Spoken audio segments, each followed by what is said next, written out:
Who knows? And then the next one we put in, build... Oh, stop doing the bed thing, scoundrel. Come on. Come on. And then we want it to open that way. And I want to make it too wide. I don't even need to make it too wide, do it? It's just my personal tastes. And then we'll make that out of quartzite blocks. Sure, why not? Quartzite blocks, that'll do. And we can let those get built after we've gone back to the surface and done a little bit of genealogy. It's genealogy time. Armour Shadow wants to know what their dwarfs' relations look like, and unless I'm very much mistaken, let's go over to... Not there. Come on. Come on, scoundrel. You've used OBS before. Why is it not working for you now? Let's sort this out by nickname? Nickname? HLM? Oh, yeah, H has nickname. There we go. And then we'll take a little look at the people who do have nicknames. And I think it's not Hank Marvin. Oh, there we go. Anja Gerhard. That's the one. That's the one. Let's take a little look. Slightly worried that that name may be some kind of Nordic slur, but we'll operate on the principle of I don't fucking know, and then hope for the best. That's the best way to do it.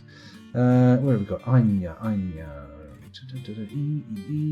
Look for the comments. Not comments, the quotation marks. Earman, Macho, Bum Candy, Private Ryan. Somewhere in here. Udil, Sweet Corn BC. Anja, there we go. Anja Gerhard. Press V. Owned objects 14. Ooh. Personal property. Let's look at R. So, oh yes, over to Dwarf Fortress. Thank you for the timely poop in chat there, Chunky. Thank you very much. Oh, it wasn't Chunky did the Dwarf Therapist request, which is actually disconnected from its original workings. Let's take a little peeky poo at... I don't know who pooped. Oh, it was Sal. Thank you, Sal. Thank you for pooping in chat, Sal. Not a Nordic slur, I promise. Just a name I came up with long ago that sounds cool to me. I know. No, that's fine. That's fine. It's good to use D&D names in Dwarf Fortress. I'm assuming that's the sort of milieu of nomenclature we're working in here. Nomenclature? That sounds like a fantasy sex move with small magical creatures. Nomenclature, not gnome and clencher. That's bad. Well, if it is a slur, at least you didn't mean it. That's at least a bright shining silver lining in a potential pitfall. Hello, Alceris. Greetings, manic-depressive, hyper-violent mortals. Oh my goodness. I don't know if I could be described as hyper-violent. Hyper-violent sounds very... well, I mean, it requires effort. It sounds like you have to put some actual, elbow grease into it. And that's not my scene. It's not my scene, man. Elbow grease, effort. Jesus Christ. Look at this, low effort bullshit. I mean, that's got to tell you something, right? Anyway, where were we? Your mother is called Ushat Thosbotsalon. Nice. Very good. Your mother has the name Butt in her name. Cogsack Budamistem is your father. Very exciting. And then we've got Logum and Thob, your paternal grandparents. Obok, your older sister. Bomrick, your other older sister. And then Harry Beaver, your younger brother. Oh, Harry Beaver, you've got a sibling in the fort. Then we've got your maternal grandfather, Rakust, your aunt Doran, your uncle Kulet, your other uncle Erush, your nieces Cole, Bomrek and Ast, and then your nephews Onol and Feb. And then, of course, you have Bomrek, your cousin, and Asmel, your lover. Oh, good lord. Red-hot passions abound in the fortress, and throbbing body parts connect at speed. What? Let's take a look at anyone else. Did anyone else want to see what their family and friends are like? Let's have a look. You bring the Badonkadonk. I thought you said the Babadook. Imagine that. Imagine the Babadookadonk. That's a very different sex move. That's very different. It involves sort of hiding under the bed and going, Is that the Babadook? Does the Babadook make that noise? Or is that something? Am I thinking of a different horror movie?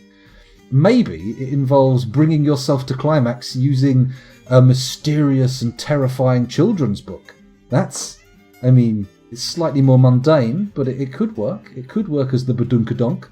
I don't know. We're going to have to figure out what that sex move is in reality later on. He doesn't have a maternal grandmother. Oh, interesting. That's an immaculate grandmother conception, maybe? Question mark? Oh, thank you for the request for ad time, War Merchant. I'm glad you're enjoying yourself so much that you require an advert to calm down through.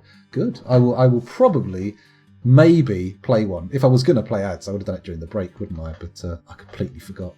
Ah, what a fool. I could have literally made pennies. Pennies, you hear? Let's have a look at Piss Sweets relations. Where is the charmingly named Piss Sweets? There we are.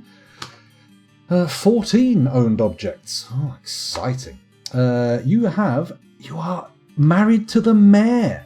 Piss Sweets, heavens above. The political ramifications of your offensive name just swirl in the ether. I can't imagine how this works. Maybe you changed your name after your wife became the mayor. Maybe it was a protest. Maybe you were being a bit of a papeg about it. I don't know.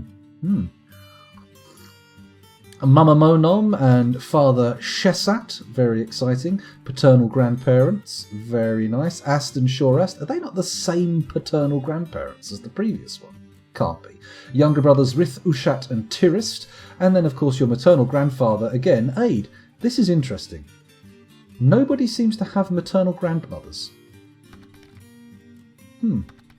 Older half-sister, Solon, Uvash and... what's that? Nifinismanor, the uncle. You got a niece called Vutok, Led and Avers, your cousins, and then everyone from there is a passing acquaintance. No deity, apparently. Godless. An atheistic monster. Nah, that's not true. It's fine being atheist. I'm one myself. Where are we? So that's old Piss Sweets. Who else? Anyone else want to know who loves them and who doesn't? Or who is irrelevant to them? Anyone interested? Or one of the relations is a double incestuous role.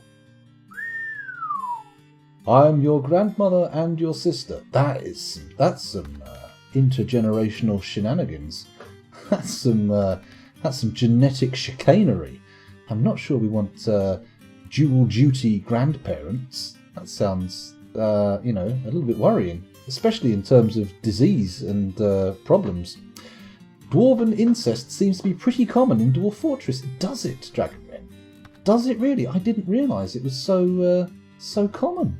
The power behind the throne, that's right.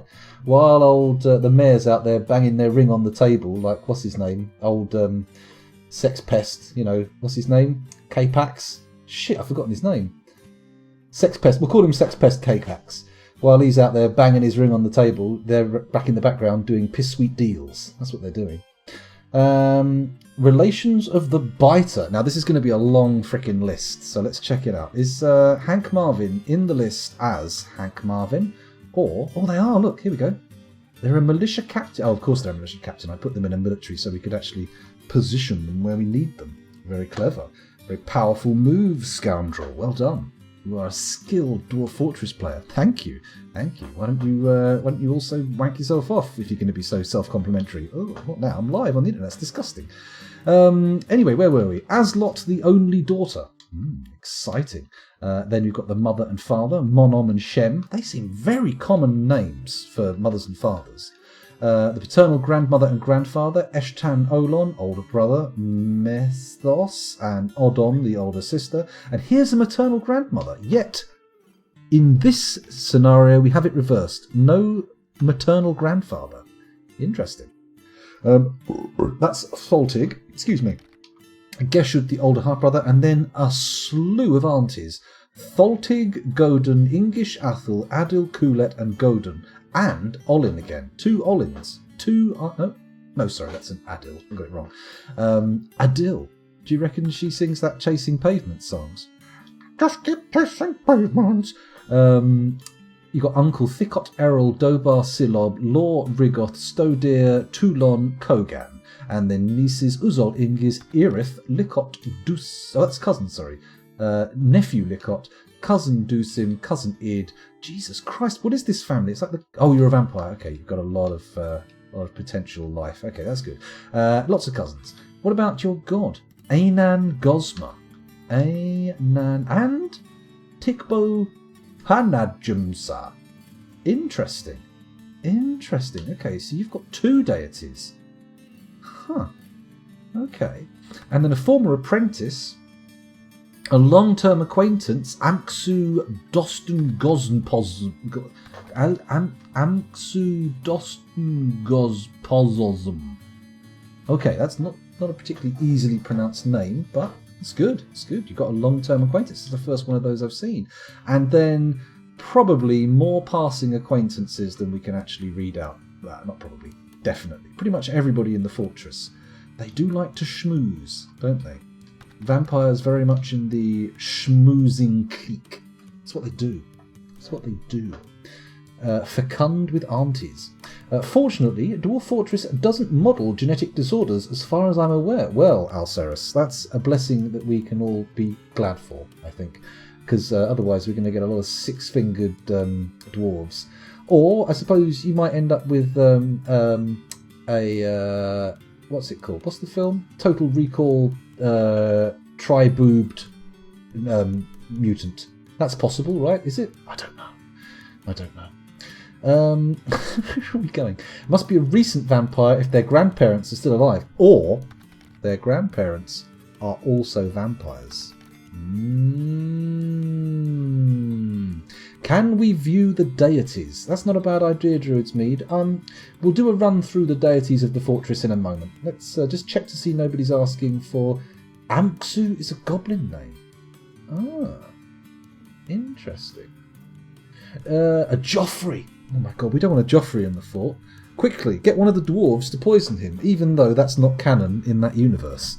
It was actually what's her name? Queen of Thorns? Can't remember her name. Eartha Kitt, wasn't it? Was that who it was? No. What was her name? I forget. But it was a good story beat in the series.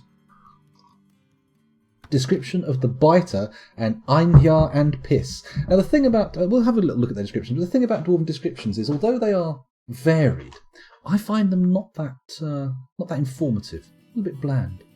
Genetics are modelled for animals, but it's not implemented yet. Tony was talking about loose plans leading to different breeds of dog.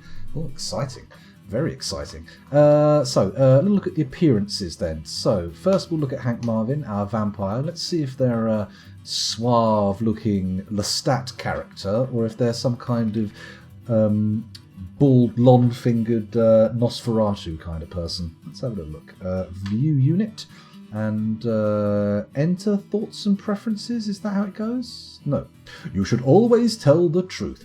Well, that is very rich coming from someone lying about their identity. Isn't it? Isn't it? Always tell the truth. What, like you could tell the truth about being a blood-sucking immortal fiend? That kind of truth? Or do you mean always tell the truth to me? You hypocritical fucker of mothers. That's a motherfucker to you and me. Anyway, this is just a description of their thoughts, and that's not important to me. That's not important to me. I want to know what they look like. I want a physical description, not some kind of mental description. How do I find it? It must be in the view unit, right? Relationships, customize, kills, thoughts and preferences. Anyone know to look this up? I mean, I'm asking that, knowing that someone in chat will definitely know how to look that up. See, the biter has no thoughts about good food or nice bedroom. Well, nobody in the fortress has good food or a nice bedroom, so I mean, much as it sounds effective as a method of diagnosing vampires, I feel like that in this particular fortress we mustn't read too much into it. Although, having said that, we do know he's a vampire, so you know, anything you point out will work. That's the thing. In the thoughts and preferences. Oh, does it? Okay, there's a lot of consensus there, so let's take a look at the thoughts and preferences. Within the last season, he felt satisfied after getting into an argument. He was horrified after seeing Ravelin Twisted Balance die. He was worried after being unable to pray to Tikbo, the mellow beloved, for too long. He was delighted remembering watching a performance. Okay, here we go. Pleasure near a very fine bridge. Yeah. He has one child. Son of a vampire. Horrified, reliving seeing Locum Razor-clapped die. Sure. He is a citizen of the Bolt of Gripping. He is a member of the Guild of Dabblers. He is a former member of the Ace Pages. He is a former member of the Sack of Blunting. He is a former member of the Beautiful Scorpion. He is a former member of the Tired Seduction.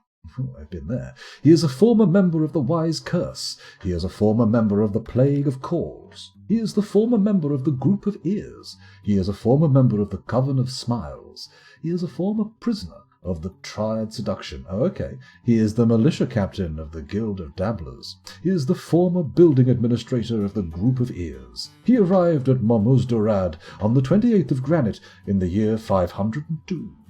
Okay, so it's very exciting. Here we go. His extremely sparse hair, he's a Nosferatu, is extremely long. Oh no, he's not a Nosferatu. He's a sort of thinning Lestat. His head is narrow. His ears are somewhat narrow. His nose bridge is somewhat concave. His hair is white. His skin is pale brown. His eyes are amethyst. Ooh, purple eyes. Very exotic. Oh, look at you with your purple eyes, you bloody Targaryen. He is strong, but he is susceptible to disease, very quick to tire, and really slow to heal. That's odd. That doesn't seem very vampiric to me, but whatever. Hank Marvin Otan Melville likes gypsum, sterling silver, yellow jasper, mussel shell, the colour lemon, cages, rings, the words of the Canyon of Oils, and the sight of aquamarine gold. When possible, he prefers to consume raspberry wine. He absolutely detests fire snakes. He has a good intuition and a good feel for social relationships, but he has poor analytical abilities, poor focus, an iffy memory, a large deficit of willpower, and poor kinesthetic sense. Okay. Anyway, there we go. That was the physical description we were looking for. First white paragraph. Oh, okay. I could have just looked in chat and would have been given very thorough instructions, but no. I decided to papague my way through the entire thing. Manual vampire detection is much fun and difficult. Difficult indeed, Druidsmead. Some chain up zombies and run all new migrants past the undead detector. Mortals run in terror. Biters just go meh. You know what? Although that sounds effective, I feel like that's going to be a little bit poor for your fortress mental health. Long term. So, who else are we looking for? It was Vampire and Einyar, and then Piss Sweets, wasn't it? Let's look up whoever comes first in the list. You're in here.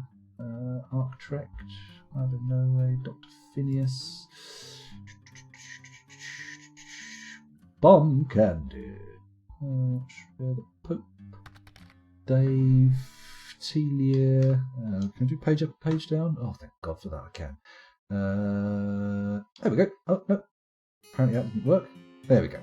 Einyar Gerhard. Okay, this time we can go straight to the description. Very exciting. He is 82 years old. Born on the 1st of Slate in the year 420. Dude. Bro. Yo, that's pretty sweet. Yay! His very long sideburns are braided. His very long moustache is neatly combed. His very long beard is braided. His long hair is neatly combed. His somewhat narrow, close-set amethyst eyes are sunken. His somewhat narrow head is tall. His nose is short. His slightly flattened ears are somewhat short. His hair is mahogany with a touch of grey. His skin is raw umber. His eyes have slightly thin irises. Oh, very unusual. He is quite durable and strong, but he is susceptible to disease. Einyar Gerhard Avalitast likes dacite, rose gold, white jade, giant mountain goat horn, the colour gold, armour stands, coins, and the words of the future bud. When possible, I bet, born in the year 420. When possible, he prefers to consume thornback ray, blueberry wine, and onions. He absolutely detests blood gnats. Well, to be honest, they're just as bad as crypt gnats. He has a good spatial sense, but he has poor focus, meagre creativity, very bad analytical abilities, and little patience. Very exciting. And then, of course, we need to look for Piss Sweets. 420, blaze it indeed. blaze it real good. Do do do do do do do do do do do do do do do.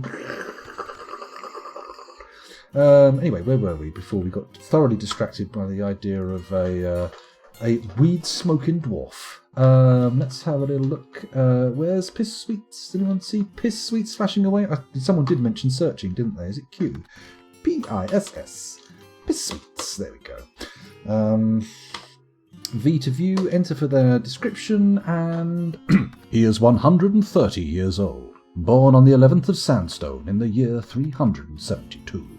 His straight hair is quite dense, his very long sideburns are braided, his medium-length moustache is neatly combed, his very long beard is braided, his very long hair is neatly combed, his eyelashes are quite long, his ears have small lobes, his brown skin is slightly wrinkled, his nose bridge is somewhat concave, his hair is grey with a touch of mahogany, his eyes are amethyst. He is incredibly quick to heal and rarely sick, but he is quick to tire and clumsy. Piss Sweets Ralnakas likes Pericles, bismuth bronze, shell opal, greaves, doors, donkeys for their stubbornness, stoat men for their ability to take down large prey, and the sight of the aquamarine gold. When possible, he prefers to consume giant firefly and 2-grain wheat beer.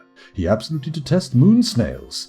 Moon snails? Who gets to meet moon snails apart from Doom album cover makers?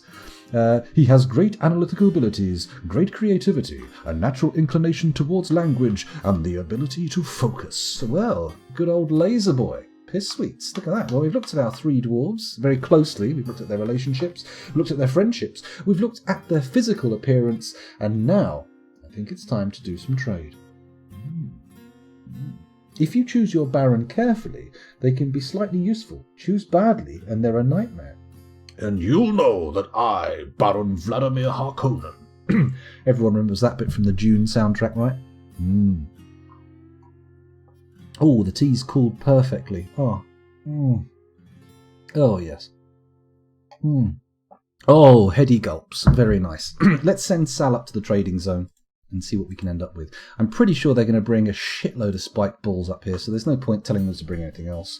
Trader requested at depot. She's currently got no job, so she shouldn't take too long, and then we won't move anything because I'm pretty sure the auto move will have ended up with all those spiked balls in there. Could be wrong. Oh no, fuck off, don't leave. Please don't leave. Was that Sal? Bang! You thought you were leaving. Turns out you're not. Take me to the trading zone. Greetings from the mountain homes. Your efforts are legend there. Let us trade. Oh, thank you, Aleth Zagod. Sorry I took so long to get here. Now, this is the entire different world that we didn't see last time with the trades, because now I've got my balls on the table, and when I bang my balls on the table, you'll hear the sound of coins jingling. Not because I filled my scrotum with money. No, because my spiked wooden balls are worth a fucking fortune. Have they brought anything interesting? Brass bars, gold bars, bismuth bars, gone over to the bottom, bismuth bars, zinc bars, sterling silver bars, trifle pewter, pig iron, zinc bismuth. They brought quite a few bars. Should we buy them, just for the sake of having a variety of metals for our moody dwarves? You know what? I'm feeling flush. Not like a toilet, like a rich person. So I'm going to spend all that money. I'm just going to buy all the bars they've brought. Am I going to buy all of their cut gems as well? You know what? I am a motherfucking baller right now, so I'm going to do it. I'm going to buy all the ice they can bring, and we're going to make sweet fucking grills for all of our dwarves. It's going to be good. I'm not buying anhydrite blocks, though, or dacite blocks. You can stick those up your fucking poo pipe. Glass, not a problem. I make my own glass, no problem. Do I want clay? We haven't fired the kilns up yet, so it's probably not worth it. Ropes could be useful, you know. I mean, it's not like we're hurting for cash. Let's buy some ropes. Let's just go wild. Let's just treat ourselves. Treat yourself to some sweet rope. Ja, sehr gut. Graben mein Plonger. No, sorry. What was I saying? Ropes, ropes, lots of ropes. Leather water skins, flasks, nice, but we could make those ourselves. Here we go. Here is what I would describe as the gold. Quickly silence Mr. Swerver. as we take on our sacred duty to mimic all of the instruments that the RNGesus of Dwarf Fortress provides for us. A giant wrenbone Elot. I don't think we've seen the Elot before. I'm quite excited. We're going to buy it this time because I have the money, even though it's 210, and we're going to see what it's like. Excuse my sniffles. This is a finely crafted giant wrenbone Elot. The neck is made from giant rattlesnake bone. The body is made from giant wren bone. The strings are made from cave spider silk. Just the materials alone are very metal. I like it. I can imagine someone playing Walk with it. The plectrum is made from green glass. Or, what's that? Biotech is Godzilla by Sepultura. Maybe. The plectrum is made from green glass. The Elot is a mid-sized, handheld, silk-stringed instrument with a bone neck connecting to a bone body. The strings are tied from the top of the neck down over the body, and the musician picks the 6 strings with a glass plectrum. It is fucking metal. It's a guitar. Frets on the neck allow the musician to alter the pitch. Tuning is accomplished by pegs. Tuning is also possible using small levers. The instrument has a 4-octave range, going from a mid-low to a very high pitch. The instrument has a vibrating, fragile timbre. Okay, so interesting. It's a plucked stringed instrument using glass plectrums on cave spider silk strings with a bone body. I mean, it's high pitched to mid low pitched, but vibrating and fragile. So we've got a it's got that kind of sound to it, but it's got to be plucked. So it starts with a. It's not nearly metal enough, is it? It needs to go mid-low. Bang, bang, bang, bang, bang. That doesn't sound metal at all. Bang, ba, bang, bang. Bang, ba, bang, bang. Bang, ba, bang, bang, bang. Bang, ba, bang, bang, bang. Boom, boom, boom, boom, boom, bang, ba, bang, bang, bang. Bang, bang, bang, bang. Bang, bang, bang, bang. Bang, bang. Maybe? Is that how it sounds? I'm not sure. I don't think I've done this instrument justice. The description, it's making me think of, 90s metal. But the sound I was making, very much like sort of 90s banjo music. Very sad attempt. What do you reckon? I think we need to have a look at something else. Dwarven banjo, says Ura's Rune. Very much the kind of thing that we're seeing here. Let's have a look at a green glass lushob. Oh, excuse me. I'm just going to whip my lushob out and give it a little blow in the bar. Is that okay? I'm assuming you blow it. It sounds kind of blowy. Let's have a look. This is a well-crafted green glass lushob. The lushob is a small, handheld, curved glass horn. The musician blows into the instrument and selects pitch by achieving higher and higher harmonics. The instrument has a nearly 4-octave range, going from a middle to an extremely high pitch. The instrument has a a breathy, light, mellow, even timbre. Okay. So breathy and light and mellow from a glass horn. Okay. Middle pitch to very high.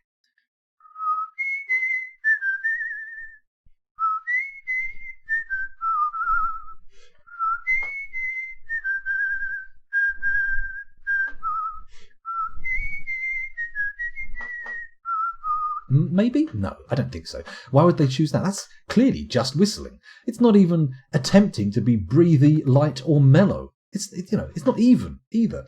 Breathy and light. So it's kind of like a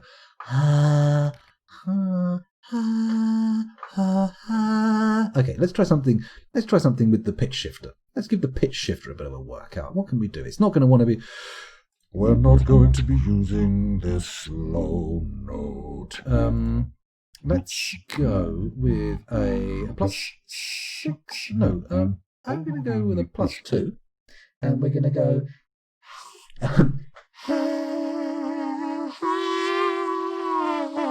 That's not mellow. That's not mellow. That's kind of. Oh, sorry, one sec.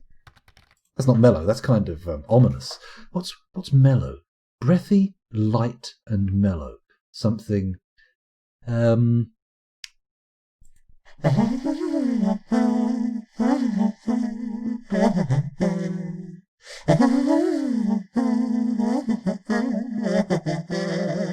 No, again,